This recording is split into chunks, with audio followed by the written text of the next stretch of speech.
Capítulo 112. La explicación de Asik, Backland, Barrio Emperatriz. Audrey Hall se sentó en una silla suspendida en un rincón con viento y miró las flores que florecían bajo el sol.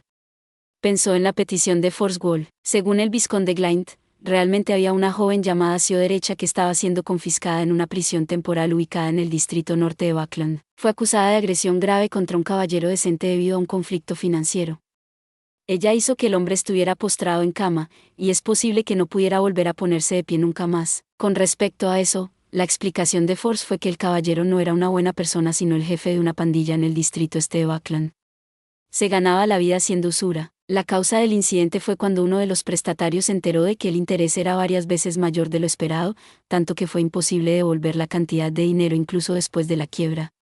Cuando su discusión con el caballero terminó infructuosa, se encontró con el famoso intermediario, Sio Derecha, esperando que pudiera persuadir a la otra parte para que renunciara a la parte irrazonable del préstamo. Ese caballero no respondió bien a los intentos de arbitraje de Sio Derecha, e incluso amenazó con capturar a la esposa e hijos del prestatario esa noche. Por lo tanto, Sio Derecha cambió de táctica y eligió usar medios físicos.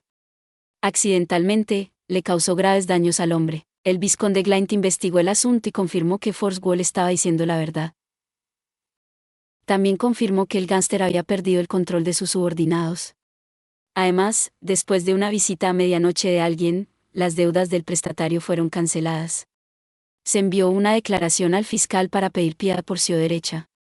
Sin embargo, un caso de agresión de tal gravedad no se abandonó incluso cuando la víctima decidió no continuar con un juicio. Glynde deseaba resolver el problema por medios normales. Envió a personas a hablar con abogados con los que estaba familiarizado, pero solo confiaban en ganar una sentencia más leve, pero sería muy difícil absolverla del crimen a menos que obtenga una certificación médica que indique que es mentalmente incompetente o mentalmente incapacitada, murmuró Audrey para sí misma, apoyándose en la opinión de su amigo. Para ella, era mejor no tener ninguna relación con Forswall y Sio Derecha. Desde el club del tarot, Audrey sintió que ya no era una joven inocente e ingenua. Mañana por la noche, ¿habrá un baile en la residencia del conde Wolf? Entonces debería decirle a Glynde que actúe de acuerdo con la sugerencia del abogado. Audrey asintió levemente mientras tomaba una decisión. En el reino de Loen, los abogados eran abogados o procuradores. Estos últimos no necesitaban involucrarse en asuntos judiciales y eran responsables de reunir pruebas, hablar con las partes involucradas, establecer testamentos en nombre de sus clientes, supervisar la asignación de propiedades y brindar consultas legales. Por supuesto, también podrían representar a sus clientes para asistir al tribunal de primera instancia más básico y defender casos simples. Los abogados, por otro lado, eran responsables de investigar las pruebas y defender a sus clientes en los tribunales. De acuerdo con las leyes del reino de Loen, debían mantener una actitud objetiva para que no pudieran tener contacto directo con el litigante. Solo pudieron comunicarse con ellos a través de sus asistentes, que eran abogados, para obtener una comprensión completa de la situación. Todos ellos eran verdaderos expertos en derecho que poseían excelentes habilidades de comunicación y eran hábiles en el debate. La relajada Audrey observó las coloridas flores afuera mientras estaba escondida en la oscuridad cuando recordó algo. Certificado médico que indique que era mentalmente incompetente. Psiquiatra. Si los alquimistas de la psicología han comprendido la actuación, ¿significa eso que se pueden encontrar entre los psiquiatras? Audrey sintió que su línea de pensamiento iba por el camino correcto y sus ojos brillaban como una piedra preciosa brillante. En ese momento, vio a su perdiguera dorada, Susie, escabullirse detrás de los arbustos de flores, hasta un lugar donde solo el jardinero podría llegar. Susie, ¿qué está haciendo? Audrey se escondió en las sombras y miró aturdida. El sentido del olfato de la perdiguera dorada parecía estar confundido por las flores que la rodeaban y no se dio cuenta de que su dueña estaba detrás de ella. Abrió la boca y produjo sonidos que eran similares a los que uno ejercita con la voz. Luego, hizo que el aire circundante vibrara en palabras que eran espasmódicas y no melosas. Hola, ¿cómo estás? La boca de Audrey se ensanchó cuando se olvidó por completo de la etiqueta que debería tener una dama elegante. No podía creer la escena que tenía delante y la voz rígida que acababa de escuchar. De repente se puso de pie y preguntó, Susie, ¿puedes hablar? ¿Cuándo aprendiste a hablar? La perdiguera dorada saltó asustada cuando se dio la vuelta para mirar a su dueña, sacudió la cola nerviosa y muy rápidamente abrió y cerró la boca varias veces, haciendo vibrar el aire circundante. Yo, no sé cómo explicarlo. Soy un perro, después de todo. Al escuchar eso, Audrey de repente se quedó sin palabras. El lunes por la mañana, Klein siguió su plan para revisar y consolidar sus conocimientos sobre misticismo. Luego, tomó el carruaje público a la Universidad de Kobe. Quería incrementar sus interacciones con el señor Asik y descubrir exactamente lo que sabía. En el edificio gris de 3 pisos del departamento de historia, Klein y su maestro, Quen Quintan, conversaron un rato e intercambiaron información sobre las ruinas históricas en el pico principal de la cordillera de Hornasis. Al no haber aprendido nada nuevo, aprovechó la oportunidad para ingresar a la oficina en diagonal opuesta cuando su mentor se fue para manejar ciertos asuntos. Luego se acercó al escritorio de Asik. El conferenciante se había quedado para ocuparse de algunos asuntos. «Señor Asik, ¿puedo charlar contigo?», le preguntó al hombre de piel bronceada, rasgos faciales suaves y un pequeño lunar debajo de la oreja derecha. Se quitó el sombrero e hizo una reverencia. Con ojos que parecían haber visto las vicisitudes de la vida, Asik ordenó sus libros y respondió: «Claro, vamos a dar un paseo por los bancos de Kobe». «Bien». Klein sostuvo su bastón y lo siguió fuera del edificio gris de 3 pisos. En el camino, mantuvieron el silencio. Ninguno de los dos habló. Cuando el agua del río entró en su visión y no había maestros ni estudiantes pasando, Asik de repente se detuvo en seco. Giró el cuerpo hasta la mitad, miró a Klein y preguntó: «¿Hay algo en lo que pueda ayudarte?». Klein permaneció en silencio durante un largo rato, pensando en varias formas discretas de hacer sus preguntas, pero renunció a todas ellas. Por lo tanto, habló con franqueza y preguntó directamente: «Señor Asik, eres una persona de confianza, un caballero respetable. Me gustaría saber qué puedes ver en mí, o debería decir, ¿qué sabes? Me refiero al incidente anterior cuando dijiste que había algo discordante en mi destino». Asik dejó su bastón y suspiró mientras se reía. «Nunca esperé que fueras tan directo. No sé cómo responderte. Para ser franco, la falta de armonía en tu destino fue lo único que pude ver. Aparte de eso, no sé más que tú». Klein vaciló y preguntó: «¿Pero cómo lo sabes?». «No creo que esto se haya derivado de la adivinación». Asik miró de reojo hacia el río Kobe.